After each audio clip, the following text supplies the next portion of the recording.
നമസ്കാരം. വരണം. മീറ്റിംഗ് തുടങ്ങാൻ സമയമായല്ലോ. പ്രസിഡന്റിനേക്കാൾ എത്ര സമയമായിരിക്കുന്നത്? പ്രസിഡന്റിന്റെ അസാന്നിധ്യത്തിലും അവിശ്വാസ പ്രമേയം അവതരിപ്പിക്കും. മീറ്റിംഗ് തുടങ്ങാം.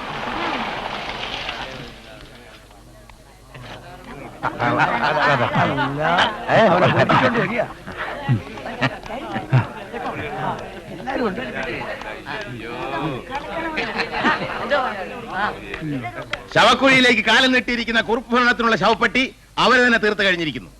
സ്വജനപക്ഷപാതവും അഴിമതിയുമാണ് ഇവിടെ കളിയാടുന്നത്.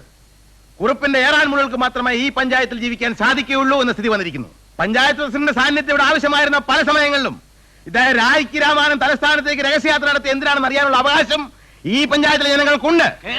ഏറ്റവും ഒടുവിൽ നടത്തിയ യാത്രയിൽ ധനാഢ്യനായ ഒരു കോൺട്രാക്ടറുടെ മകനും കൂടെ ഉണ്ടായിരുന്നുള്ളതിന് അസന്നിഗ്ധമായ തെളിവുകളുണ്ട്. ഈ പഞ്ചായത്തിലൊരു കാര്യം കാണാൻ പഞ്ചായത്ത് പ്രസിഡന്റിന്റെ ഭാര്യയ്ക്ക് കൈക്കൂലി കൊടുക്കേണ്ട ഗതികേടാണ് ഈ നാട്ടുകാർക്ക് വന്നു ചേർന്നിട്ടുള്ളത്. പച്ചക്കള്ളമാണ് നേതാവ് പറയുന്നത്. എത്ര ഉദാഹരണം വേണമെങ്കിലും ചൂണ്ടിക്കാണിക്കാൻ ഞാൻ തയ്യാറാണ്. ആരോപണങ്ങളൊന്നും എഴുതി തരാമോ? എന്റെ ഭാര്യയെ കാണിക്കാനായിരിക്കും. കുറുപ്പും കുറുപ്പിന്റെ ഉപഗ്രഹങ്ങളും ഈ നാട് കട്ടുമുടിക്കുന്നതിന് ഒരു അറിവ് വരുത്താൻ വേണ്ടി കൂടിയാണ് ഈ അവിശ്വാസ പ്രമേയം ഞാൻ അവതരിപ്പിക്കുന്നത്. ഈ പ്രമേയത്തിന് ഭരണപക്ഷ താടിയിരിക്കുന്ന നല്ല സുഹൃത്തുക്കളുടെ പിന്തുണ കൂടി ഞാൻ പ്രതീക്ഷിക്കുന്നു.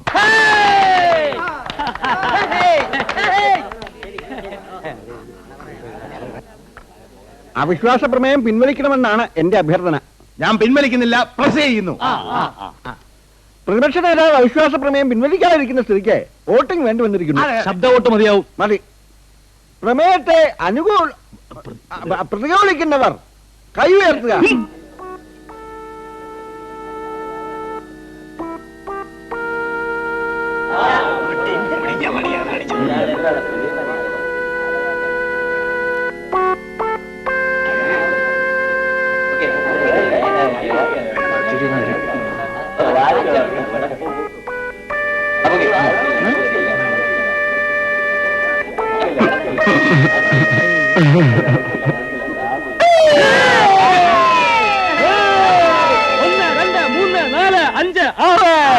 അഞ്ച് വോട്ടിനെതിരെ 6 വോട്ടോട് കൂടി അവിശ്വാസ പ്രമേയം തള്ളിക്കളഞ്ഞിരിക്കുന്നു.